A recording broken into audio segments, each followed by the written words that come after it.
ತಡರಾತ್ರಿ ಸುರಿದ ಭಾರೀ ಮಳೆಗೆ ಜನಜೀವನ ಅಸ್ತವ್ಯಸ್ತ. ರಾತ್ರಿ ಸುರಿದ ಭಾರೀ ಮಳೆಯಿಂದಾಗಿ ಕೆರೆಯಂತಾದ ಪಟ್ಟಣದ ಕೆಲವು ರಸ್ತೆಗಳು.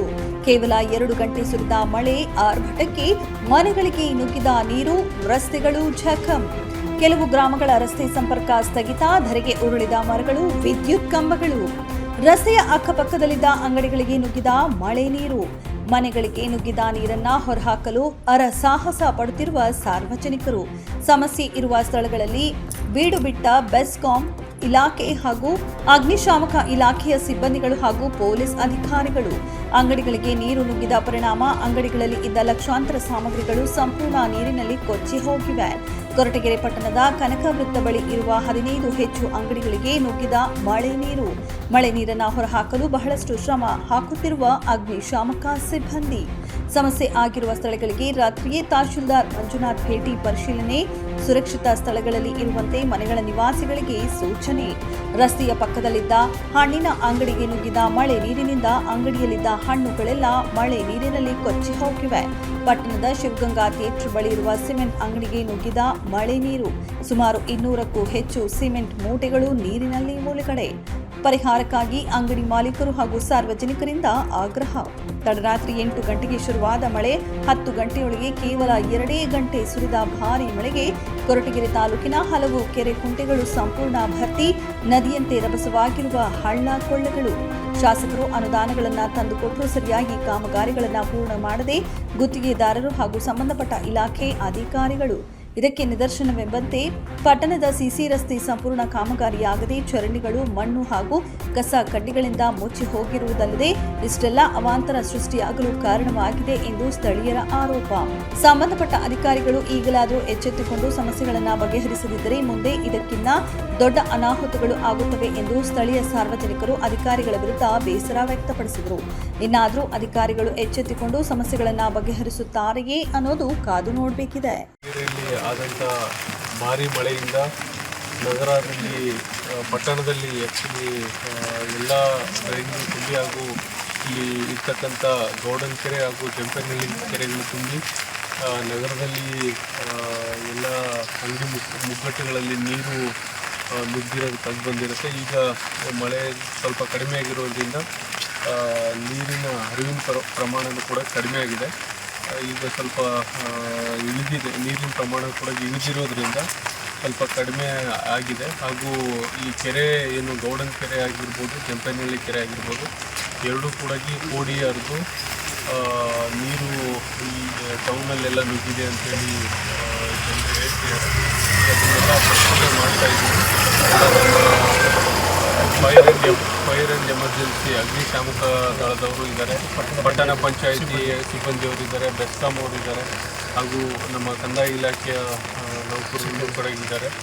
ಸೊ ಇದರಿಂದ ಈಗೆಲ್ಲ ಪರಿಶೀಲನೆ ಮಾಡ್ತಾ ಇದ್ದೀವಿ. ಬೆಳಿಗ್ಗೆಯಿಂದನೇ ಅದನ್ನು ಏನು ತುರ್ತು ಯಾವುದು ದುರಸ್ತಿ ಕಾಮಗಾರಿಗಳನ್ನು ನಾವು ಕೈಗೆತ್ತಿಕೊಂಡು ಜನರಿಗೆ ಯಾವುದೇ ರೀತಿಯಾದಂಥ ಸಮಸ್ಯೆ ಆಗದಂತೆ ಕ್ರಮ ವಹಿಸ್ತೀವಿ. ಅದೇ ರೀತಿಯಾಗಿ ಜನರು ಕೂಡ ಈಗೇನು ನಾವು ಮೂಡಿಗೆರೆ ಕ್ರಾಸಲ್ಲಿ ನಮ್ಮ ನಗರಕ್ಕೆ ಪಟ್ಟಣಕ್ಕೆ ಬರ್ತಕ್ಕಂಥ ನೀರಿನ ಪೈಪ್ಲೈನ್ಗಳು ಕೂಡ ಹಾಳಾಗಿದ್ದಾವೆ. ಸ್ವಲ್ಪ ನೀರಿನ ಸರಬರಾಜು ಸ್ವಲ್ಪ ವ್ಯತ್ಯಯ ಆಗ್ಬೋದು. ಅದನ್ನು ಎಲ್ಲರೂ ಕೂಡ ನಾವು ಅಗತ್ಯ ಕ್ರಮ ಕೈಗೊಂಡು ಸಾರ್ವಜನಿಕರಿಗೆ ಅನುಕೂಲ ಆಗೋ ರೀತಿ ಕ್ರಮ ಕೈಗೊಳ್ತೀವಿ. ನಾವು ಪ್ರಕೃತಿಗೆ ತಲೆ ಬಾಗಲೇಬೇಕು. ಸೊ ನೋಡೋಣ ಈಗ ಏನರಿಂದ ಇದಾಗಿದೆ ಅಂತೇಳಿ ಅದಕ್ಕೆ ಈ ಸಮಸ್ಯೆಗೆ ಪರಿಹಾರವನ್ನು ಮುಂದಿನ ದಿನಗಳಲ್ಲಿ ಖಂಡಿತವಾಗ್ಲೂ ಅದಕ್ಕೆ ಶಾಶ್ವತ ಪರಿಹಾರನ ಕ್ರಮ ಕೈಗೊಳ್ತೀವಿ. ಈಗ ಮೇನ್ ರಸ್ತೆಯಲ್ಲಿ ಸಾಕಷ್ಟು ಹಿಂದಿನ ದಿನದಿಂದಲೂ ಇದು ರಸ್ತೆ ಮಾಡುವ ಇದು ಚರ್ಚೆಯಲ್ಲಿದೆ. ಈ ಒಂದು ನಿಟ್ಟಿನಲ್ಲಿ ಹಿಂದೆ ಮಾನ್ಯ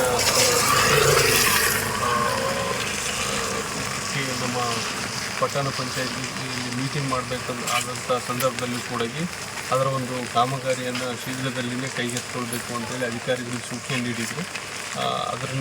ಆ ನಿಟ್ಟಿನಲ್ಲಿ ಆದಷ್ಟು ಬೇಗ ನಾವು ನಾವು ಕ್ರಮ ಕೈಗೊಳ್ಳಬೇಕು ಅದನ್ನು ನಾವು ಮಾಡ್ತೀವಿ. ಈಗ ನಮ್ಮ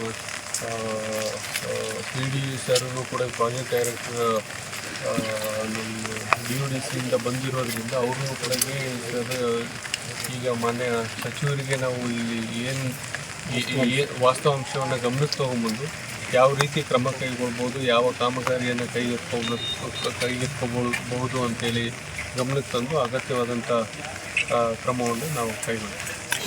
ನಾನು ವೆಂಕಟೇಶ್ ಅಂತ ಇಲ್ಲೇ 5 ಸ್ಟಾರ್ ಹುಡುಗರ ಕಸಲ್ಲಿ 5 ಸ್ಟಾರ್ ಅಂಗಡಿ 5 ಸ್ಟಾರ್ ಅವರ ಮ್ಯಾನೇಜರು. 8 ಗಂಟೆಗೆ ಸ್ಟಾರ್ಟ್ ಆಯಿತು ಮಳೆ, 9:30 ತನಕ ಬಂತು. 9:30 ಸ್ಟಾರ್ಟ್ ಆಯಿತು. ಹೊರಗಡೆ ಹೋಗೋಕ್ಕೆ ನೀರು ನೋಡಿ, ಈಗ ಫ್ರಿಡ್ಜು ಹೊರಗಡೆ ಮಿಷಿನರೀಸು ಸುಮಾರು 2.5 ಲಕ್ಷ ಮೊತ್ತದ ಒಂದು ನಮಗೆ ಲಾಸ್ ಆಗಿದೆ. ಎಲ್ಲ ಫುಲ್ ಮಿಷಿನರೀಸು ಎಲ್ಲ ಫುಲ್ಲು ವೇಸ್ಟ್ ಆಗಿದೆ. ಇದಕ್ಕೆ ತಕ್ಕಂಥ ಒಂದು ಪರಿಹಾರ ತಂದ್ಕೊಂಡು ಏನು ಏಕಾಏಕಿ ನೀರು ನುಗ್ತಾ ಒಳಗಡೆ ಏನಾದರೂ? ಏಕಾಏಕಿ ನೀರು ಸರ್ ನೋಡಿ ಸರ್, ಇಲ್ಲಿ ನೋಡಿ ಸರ್, ಅಲ್ಲಿ ಆ ಹೋಟೆಲ್ಲು ನೆಕ್ಸ್ಟ್ ಅದಿಲ್ಲಿ ಆ ಫ್ರೂಟ್ಸು ಎಲ್ಲ ಸರ್ ಎಲ್ಲ ಪ್ರತಿಯೊಂದು ಅಂಗಡಿ ಬೀದಿ ಬದಿ ವ್ಯಾಪಾರಿಗಳು ಎಲ್ಲ ತೊಂದರೆ ಇದೆ ಸರ್. ಎಷ್ಟು ಅಂಗಡಿಗಳಿದೆ ಇಲ್ಲಿ ಟೋಟಲ್? ಸರ್ ಸುಮಾರು 8-10 ಅಂಗಡಿ ಮೇಲೆ ಇದಾಗಿದೆ ಸರ್. ಅಲ್ಲಿ ಟೀ ಅಂಗಡಿಯವ್ರು ಇರ್ಬೋದು, ಇಲ್ಲಿ ಹೋಟ್ಲವ್ರು ಇರ್ಬೋದು, ಎಲ್ಲರೂ. ಇವತ್ತಿನ ಏನಾಗಿದೆ, ಮಳೆ ಬಂದು ಇಷ್ಟೆಲ್ಲ ಅವಾಂತರ ಆಗಿದೆ. ಇದಕ್ಕೆಲ್ಲ ಕಾರಣ ರೋಡಿನ ಸಮಸ್ಯೆ. ರೋಡ್ ಹೈಟ್ ಆಗಿದೆ, ಇದಕ್ಕೆ ಅಧಿಕಾರಿಗಳು ಏನೂ ಕ್ರಮ ತಗೊಂಡಿಲ್ಲ. ಚರಂಡಿ ಕ್ಲೀನಾಗಿಲ್ಲ, ಮೇಲಾಗಿ ತುಂಬ ನಷ್ಟ ಆಗಿದೆ. ಇದಕ್ಕೆ ಸಂಪೂರ್ಣ ಜವಾಬ್ದಾರಿ ಈಗಿನ ಆಡಳಿತ ಮಂಡಳಿ ಕೆಲಸ ಮಾಡಿಲ್ಲ. ಮತ್ತು ಚರಂಡಿ ವರ್ಕ್ ಅನ್ನೋದೇ ಇಲ್ಲ, ಆಯಿತಾ. ರೋಡ್ ಇಷ್ಟು ದಿವಸ ಆಗಿದೆ, ಒಂದು ಕರೆಕ್ಟಾಗಿ ಒಂದು ಬಣ್ಣ ಹಾಕ್ಸಿಲ್ಲ, ಕರೆಕ್ಟಾಗಿ ಒಂದು ವ್ಯವಸ್ಥೆ ಇಲ್ಲ. ಒಂದು ಬಸ್ ಸಾರನ್ಗೆ ಆಗ್ಬೋದು, ಮತ್ತು ಇನ್ನೊಂದು ಆಗ್ಬೋದು, ಸ್ಕೂಲ್ ಸಾರ್ ಆಗ್ಬೋದು, ಒಂದು ಏನಾಗ್ಬೋದು, ಏನೇನೂ ಇಲ್ಲ.